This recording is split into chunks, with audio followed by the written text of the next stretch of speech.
Hello friends, welcome to the learning series on the great scientists and technologists of the world. Today we are going to learn about Wilhelm Conrad Roentgen, one of the most famous and renowned scientists of the 19th century. Kindly watch till the end to know about Wilhelm Conrad Roentgen.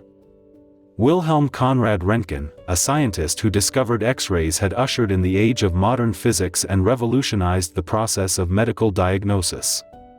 In 1901, he received the first ever Nobel Prize for Physics. If you are new to the channel, kindly subscribe and click on the bell button to get our subsequent videos. Let's go into the video. It was the 27th of March 1845, in the small village of Lennep, Prussia. Charlotte Roentgen, the wife of a cloth merchant, gave birth to a boy child. They named him Wilhelm Conrad. As she cradled him in her arms, she said, "Someday you will grow up to be a great man." When Wilhelm was 3 years old, his family moved to the Netherlands. There, Wilhelm went to a boarding school called the Institute of Martinus Herman van Doorn. Little Wilhelm did not show any special ability to study. He was a born nature lover. He loved to roam in the open country and forests. And whenever he had the opportunity, he would take off on long treks into the mountains. When he was at home, Wilhelm would mess around with any tools he could find. He slowly developed a skill for making mechanical devices. His father spotted his son's talent and decided to send him to a technical school in Utrecht in 1862. But unfortunately for poor Wilhelm, he was mistakenly accused of producing a cartoon of one of the teachers. Although someone else had done it, Wilhelm was expelled from the school. Wilhelm did not want to stop studying. He knew that he did not possess the qualifications to enter a university as a regular student. So, he found out about a polytechnic in Zurich. He found that he could enter the polytechnic by passing the entrance exam, so Wilhelm wrote the exam. He had no trouble passing the exam, and he began his studies as a student of mechanical engineering. At the Polytechnic, Wilhelm met two people who greatly influenced him. They were two professors called Clausius and Kundt.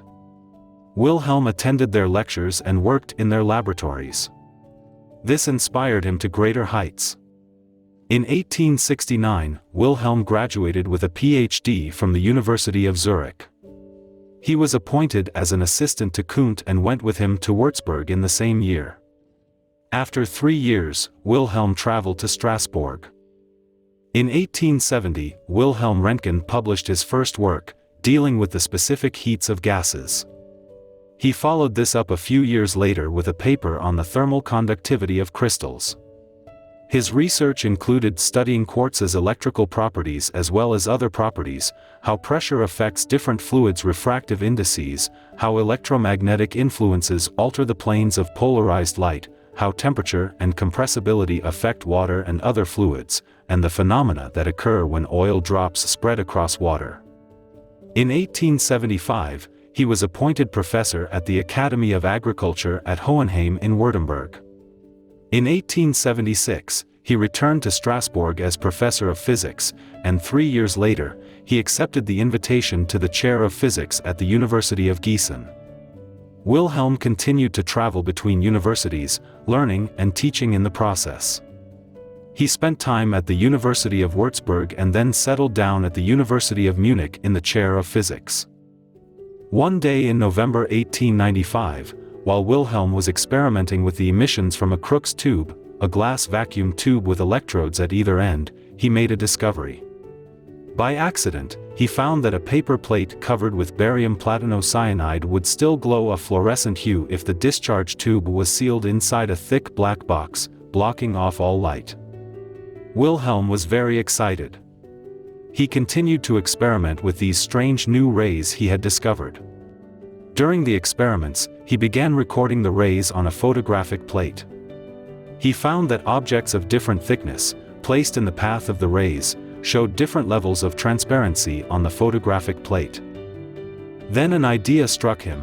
He asked his wife Anna to place her hand in front of the rays and captured the image of her hand on a photographic plate. He was amazed to find that in the photo, his wife's hand showed the shadows thrown by the bones of her hand and a ring she was wearing. This was surrounded by the fainter shadow of the flesh. This was the first Roentgenogram ever taken. Wilhelm continued to experiment and showed that the new rays are produced by the impact of cathode rays on a material object. Since he did not know the nature of these rays, Wilhelm Roentgen simply named them X-rays. Roentgen explained the fundamental laws of his X-rays in 3 scientific papers, published in 1895, 1896, and 1897. This caused worldwide excitement. The newspapers called them Roentgen rays, and soon hospitals started using them to check fractured limbs, etc. Almost immediately, people also found out that dangerous burns could be caused by long-term exposure to X-rays. They also found out that this could lead to cancer. In spite of this, X-rays became very popular in the fields of medical treatment, dental examinations, industrial inspections of metal work, and many other areas. This made Wilhelm Roentgen world famous. Many honors were showered upon him. In some cities, streets were named after him, and he earned a huge collection of prizes, medals, honorary doctorates, and honorary memberships at intellectual societies in Germany as well as abroad. Although he was world famous, Wilhelm remained a strikingly modest and shy man. Throughout all his fame and fortune, he never forgot his love for nature and the outdoors. He spent many vacations at his summer home at the foot of the Bavarian Alps. There, he entertained his friends and went on many expeditions into the mountains. Although he was more than once involved in a dangerous situation, he continued to be an enthusiastic mountaineer as long as he was able. Wilhelm Roentgen was a friendly and courteous man who was always very shy about having an assistant. He preferred to work alone. He built most of the apparatus he used with great ingenuity and experimental skill. Although he was offered many highly prized positions at famous universities, he continued to teach at the University of Munich until his retirement in 1920. In February 1923, just 4 years after his wife died, Wilhelm Roentgen developed an infection of the intestine and died. He had left behind a world that would forever be indebted to him for having discovered the life-saving X-ray. Thanks for watching. If you enjoy this video, give it a thumbs up and share it with your friends and family.